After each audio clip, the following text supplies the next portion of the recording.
জেনা এমন একটা পাপ, যেই পাপ থেকে যদি কোনো যুবক নিজেকে বাঁচাতে পারে, আল্লাহ পাক তাকে সাক্ষাৎ মৌতের হাত থেকেও বাঁচাতে পারবে ইনশাআল্লাহ। কিভাবে? তিন বন্ধু যাচ্ছে রাস্তা দিয়ে, হঠাৎ করে ঝড়, বন্ধু তিনজন ঢুকে গেল গুহার মধ্যে। কিসের মধ্যে? গুহায়, যে পাহাড়ি এলাকায় আপনারা থাকেন যারা, গুহার মধ্যে। হঠাৎ করে পাহাড়ের পাথর দিয়ে গুহার মুখটা বন্ধ হয়ে গেল। এখন খোলার কোনো অপশন নাই। সবাই বলছে এখন তিনজন, এখন তো আমরা বের হতে পারবো না, সবাই সবার নেক আমলের ওসিলা দিয়ে আল্লাহর কাছে দোয়া করো। কিসের ওসিলা দিয়ে? নেক আমলের ওসিলা দিয়ে দোয়া করতে হয়। হাদিস। এই ছেলে বলছে, যুবক ছেলে, আল্লাহ, আমার একজন চাচাতো বোন ছিল। কে ছিল? এই যে বয়ফ্রেন্ড গার্লফ্রেন্ড, খালাতো বোন, চাচাতো বোন। এখন তো বিচ্ছিরি অবস্থা। এখন এমন একটা অবস্থা, পশ্চিমা সভ্যতার রিপোর্টগুলো পড়ে দেখি, ভাইও বোনের সাথে জেনা করে। ওদের ওখানে নিজের আপন পিতার দ্বারাও মেয়ে সেক্সুয়াল হ্যারাসমেন্টের শিকার হয়। ওরা আমাদেরকে শেখায় এখন ভালো কোনটা মন্দ কোন। আর আমরা আমাদের মাথাটা কবে যে বিক্রি করে দিলাম, ওদের কাছ থেকে ভালো মন্দ শিখতে হচ্ছে।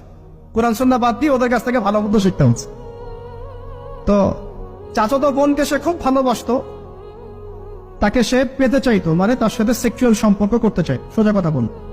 এখন সে মেয়েকে অনেক প্রস্তাব দেয়, সে মেয়ে রাজি হয় না। শেষে বলে, যদি আমাকে 1000 বা 100 স্বর্ণ মুদ্রা দিতে পারো, দিনার, তাহলে আমি তোমার সাথে সেক্স করব, মানে জেনা করবো। নাউজুবিল্লাহ। তো সেই ছেলে অনেক কষ্ট করে এই টাকাগুলো বা এই দিনারগুলো অর্জন করে, কামাই করে, দিনরাত পরিশ্রম করে, ঠিক আপনারা যেমন করছে না। তো এরপর সে তার স্বর্ণ মুদ্রা দেয়, দিয়ে বলে যে এখন আমাকে আমার কাজ করতে দাও। তখন সেই মেয়ে রাজি হয়। ঠিক যে মুহূর্তে তারা সেক্সুয়াল সম্পর্কটা করবে, ঠিক ওই মুহূর্তেই এই মেয়ে বলে ওঠে, হে আল্লাহর বান্দা, আল্লাহকে ভয় করো। আমি সারা জীবন আমার সতীত্বকে ধরে রেখেছি, কাউকে দেইনি।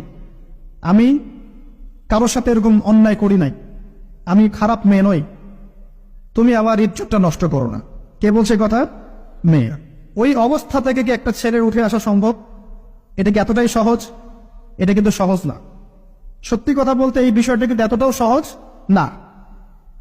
যারা অবিবাহিত তারা হয়তো বুঝতে পারবে না, বিবাহিতরা বুঝতে পারছে।